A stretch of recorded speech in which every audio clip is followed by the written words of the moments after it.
Oke, di sini kami dari kelompok 1 akan menjelaskan tentang opini publik dapat memperkuat peraturan undang-undang. Yang pertama, di sini saya akan menjelaskan tentang teori partisipasi masyarakat. Kenapa sih partisipasi masyarakat atau opini publik itu dapat memperkuat undang-undang dan peraturan-peraturan yang ada di suatu negara, ya tentunya di negara Indonesia sendiri. Yang pertama adalah istilah partisipasi itu berasal dari bahasa Inggris yang berarti participation atau pengikutsertaan. Secara sederhana, partisipasi itu dapat diartikan sebagai suatu peran serta atau keikutsertaan dalam suatu kegiatan tertentu. Kemudian jika dikaitkan dengan penyelenggara negara, partisipasi itu sendiri bisa diartikan sebagai kegiatan penyelenggaraan negara seperti proses pembuatan kebijakan, pelaksanaan kebijakan, dan evaluasi terhadap pelaksanaan suatu kebijakan itu sendiri. Selanjutnya ada proses pembentukan peraturan perundang-undangan.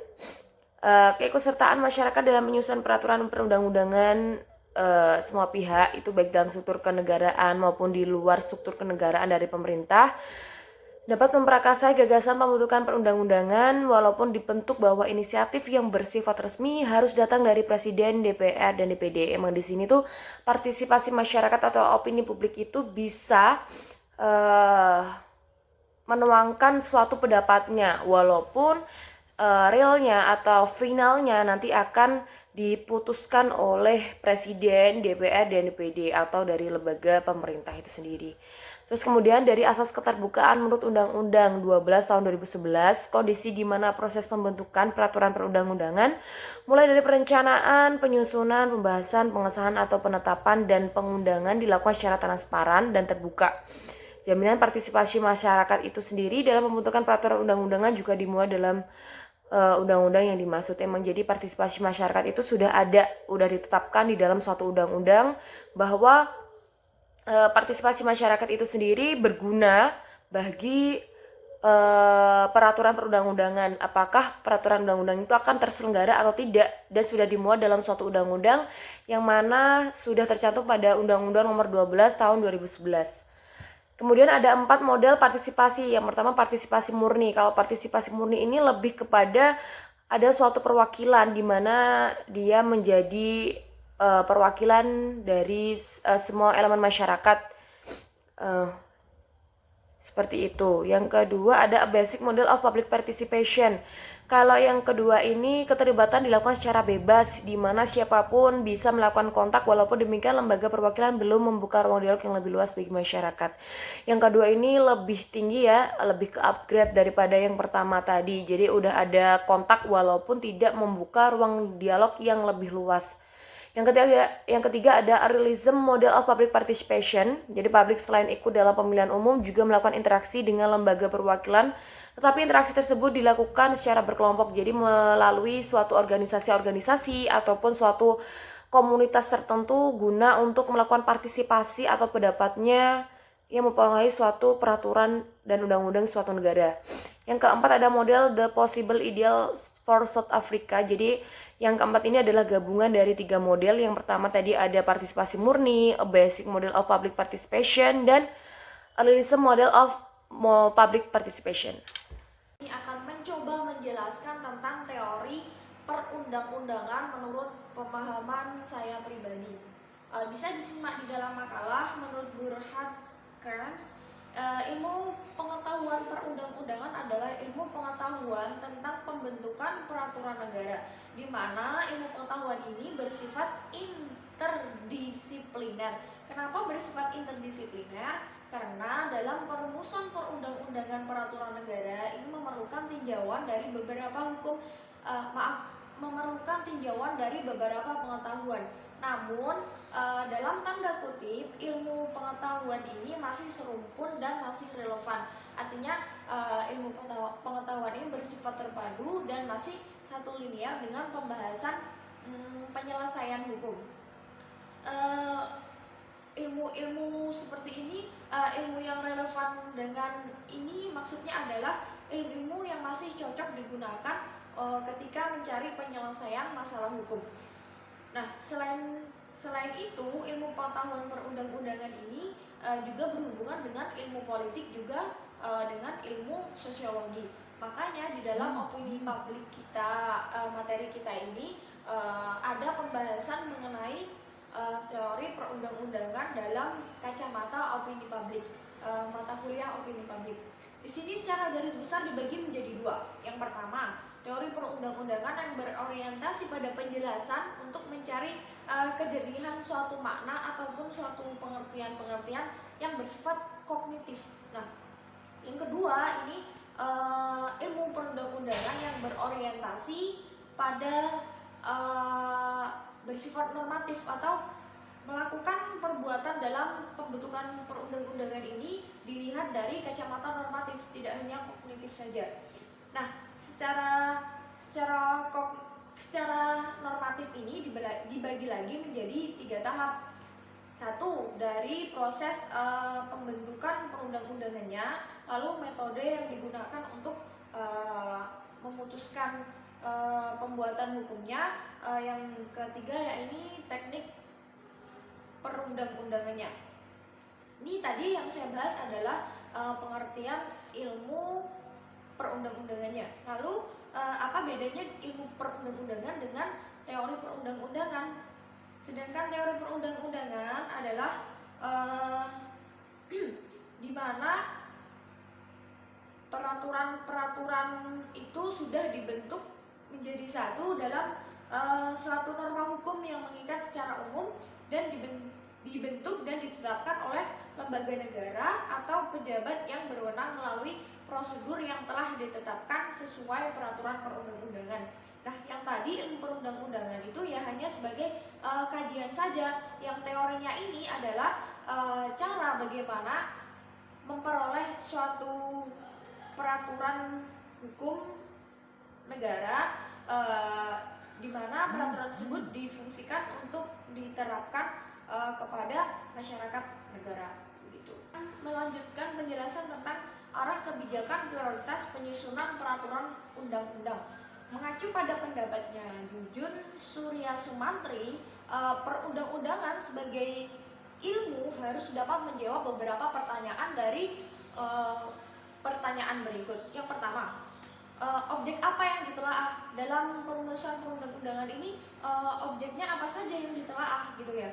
Yang kedua, bagaimana proses yang memungkinkan ditimbanya pengetahuan yang berupa ilmu. Jadi bagaimana prosesnya suatu hukum itu digali, bagaimana sampai penetapannya itu bisa terjadi. Yang ketiga adalah untuk apa pengetahuan yang berupa ilmu itu digunakan. Jadi untuk apa hukum tersebut digali, untuk dijadikan suatu peraturan itu tuh untuk apa peraturan itu dibuat gitu. Tentunya kalau peraturan dibuat untuk menertibkan masyarakat negara begitu. Nah, secara garis besar proses pembentukan pembentukan undang-undang itu terbagi menjadi 5 tahap. Yang pertama yaitu tahap perencanaan. Di sini tahap di mana Dewan Perwakilan Rakyat bersama Presiden itu membuat perencanaan terkait rencana undang-undang yang disusun ke depan. Nah, proses ini disebut dengan prolegnas, yaitu program legislasi nasional, di mana seorang DPR juga Presiden ini musyawarah untuk melakukan perencanaan pembuatan rencana undang-undang. Nah, setelah adanya perencanaan tersebut masuk nih di proses kedua, yakni tahap penyusunan, di mana DPR dan Presiden menyusun RUU melalui beberapa tahap, yaitu yang pertama tentunya dengan pembuatan naskah akademik, yang kedua penyusunan rencana undang-undangnya, terus yang ketiga itu ada harmonisasi ataupun pembulatan dan pemantapan konsepsinya hukum tersebut nanti bagaimana begitu. Nah, yang selanjutnya kalau sudah ada tahap yang kedua penyusunannya, maka dibahas, ada tahap pembahasan, di mana pembahasan materi RUU dan antara DPR dan Presiden ini dibahas apakah rencana undang-undang ini relevan atau tidak ketika diterapkan di negara tersebut begitu. Nah, setelah pembahasan tersebut disetujui, maka terjadilah proses pengesahan. Langkah yang keempat yakni pengesahan. Nah, di sini disahkannya itu pembahasan materi RUU-nya melalui antara DPR dan Presiden ini menyetujuinya dengan melalui tanda tangan. Jadi mereka tanda tangan di RUU yang telah dibuat tersebut, bahwa RUU tersebut disahkan dengan berbagai pertimbangan dari tahap sebelumnya, yakni tahap pembahasan materi RUU. Setelah adanya pengesahan, maka terbitlah pengundangan, yakni tahap yang terakhir pengundangan adalah penempatan undang-undang yang telah disahkan. Tadi disahkan berarti sudah ditandatangani oleh DPR juga oleh Presiden, disahkan ke dalam lembaga negara, yakni menjadi bagian dari batang undang-undang tersebut. Nah, sekiranya itu yang bisa disampaikan oleh saya. Dilanjutkan materi selanjutnya. Salah satu usaha yang dilakukan oleh pemerintah dalam mempersiapkan kebijakan pembentukan hukum adalah dengan menyusun suatu pedoman kerja atau teknis dengan cara penyusunan rancangan undang-undang. Lebih penting lagi, kebijakan pembentukan hukum dalam hal pembuatan atas atau penyusunan RUU itu diusahakan harus tidak bertentangan dengan Undang-Undang Dasar 45 dan berbagai peraturan perundang-undang lainnya. Dan sasaran yang ada dalam penyusunan undang-undang tersebut ialah sasarannya yaitu terciptanya suatu sistem hukum nasional yang adil, yang selanjutnya konsekuen dan tidak diskriminatif, yakni termasuk bias gender. Yang selanjutnya terjaminnya konsistensi seluruh peraturan perundang-undangan pada tingkat pusat maupun tingkat daerah, serta tidak bertentangan dengan peraturan atau perundangan yang lebih tinggi, dan kelembagaan yang berwibawa, bersih, profesional dalam upaya memulihkan kembali kepercayaan hukum terhadap masyarakat secara keseluruhan. Oke, yang selanjutnya dari yang bab keempat, yaitu sasaran kebijakan prioritas penyusunan peraturan undang-undang, yaitu salah satu tugas birokrat ialah membentuk atau menyusun suatu kebijakan publik yang dapat diterima oleh semua golongan masyarakat. Setiap kebijakan yang dibuat oleh pemerintah itu harus memperhatikan apakah kebijakan tersebut dapat diterima atau diterapkan dalam golongan masyarakat, sehingga tidak sia-sia dalam pembuatan kebijakan tersebut. Oleh sebab itu, seorang birokrat haruslah orang yang independen dan dapat menampung semua aspirasi dari semua masyarakat. Jelaskan bab tentang partisipasi masyarakat dalam pembuatan perundang-undangan. Masyarakat dalam konteks pembuatan perundang-undangan sebenarnya adalah untuk memberdayakan masyarakat, yaitu yang pertama, masyarakat mendapat kesempatan luas dan akses untuk menyampaikan dan memperjuangkan aspirasi yang menjadi haknya.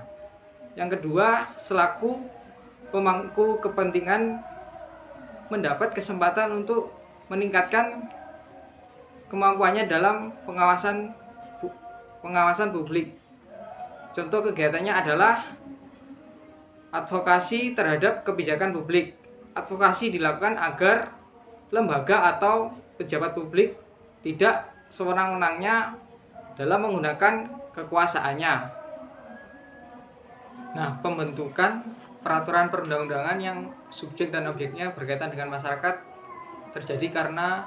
bisa terjadi karena dua hal. Yang pertama yaitu kebutuhan masyarakat itu sendiri untuk diatur, yaitu berkaitan dengan aspirasi dan kebutuhan masyarakat untuk mengatur norma-norma dan nilai-nilai yang telah ada di masyarakat untuk menjadikan norma itu norma yang norma hukum yang mengikat. Untuk yang kedua yaitu menjabarkan visi dan misi dan arah kebijakan hukum untuk menjadi tuntunan pembaharuan dan perubahan dalam kehidupan masyarakat. Nah, yang selanjutnya yaitu dasar hukum pembuatan perundang-undangan. Nah, ini telah diatur oleh UUD nomor 12 tahun 2011 pasal 96, yaitu masyarakat berhak memberikan masukan secara lisan atau tulis dalam pembuatan perundang-undangan. Nah, maksud dari secara lisan maupun tertulis ini bisa dengan rapat dengar pendapat maupun sosialisasi maupun diskusi. Selanjutnya adalah model-model partisipasi masyarakat. Itu ada 4. Yang pertama itu pure representative democracy. Artinya pengambil kebijakan oleh pejabat-pejabat atau wakil-wakil yang duduk di lembaga perwakilan yang telah dipilih melalui pemilihan umum. Yang kedua yaitu basic model of public participation, artinya yaitu rakyat dan wakil-wakil yang duduk di lembaga perwakilan bisa secara langsung mengambil kebijakan publik tersebut. Yang ketiga yaitu a realism of people participation, artinya partisipasi ini didominasi oleh organisasi yang terorganisir.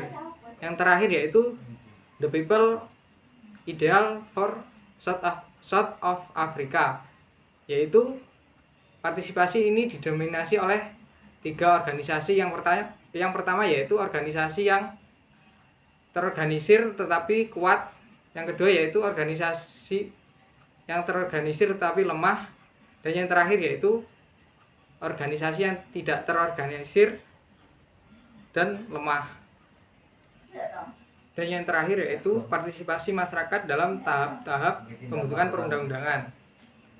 Tahap ini ada 3. Yang pertama yaitu tahap anti legislatif, yaitu proses perancangan undang-undang baru. Nah, masyarakat bisa berpartisipasi dengan cara melakukan penelitian.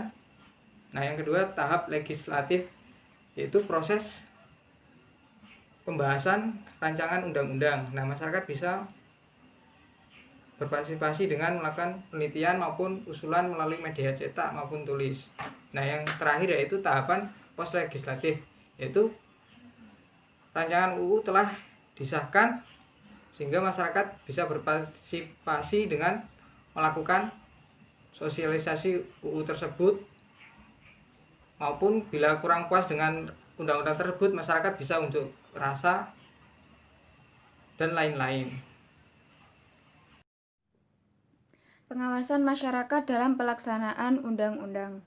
Partisipasi masyarakat merupakan prasyarat dan representasi dari terrealisasinya pemerintahan yang demokratis. Untuk itu, penting bagi sebuah pemerintahan yang baik dalam upaya untuk meningkatkan arus informasi, akuntabilitas, memberikan perlindungan kepada masyarakat, serta memberikan suara bagi pihak-pihak yang paling berimbas oleh kebijakan publik yang diterapkan. Pengawasan oleh publik dalam pembentukan dan pemberlakuan perundang-undangan merupakan hal yang mengikat secara hukum. Artinya, harus ditaati oleh DPR dan Presiden yang terlibat secara langsung dalam pembentukan undang-undang. Pengawasan secara kritis terhadap lahirnya kaidah hukum tertulis atau peraturan perundang-undangan sebagai wujud nyata dari partisipasi masyarakat dalam kebijakan publik. Tentunya dilakukan sesuai dengan proses baku legislasi. Melalui jalan pengujian undang-undang terhadap Undang-Undang Dasar 1945, maka publik berpartisipasi mengontrol produk perundang-undangan yang merupakan hasil persetujuan bersama antara DPR dan Presiden.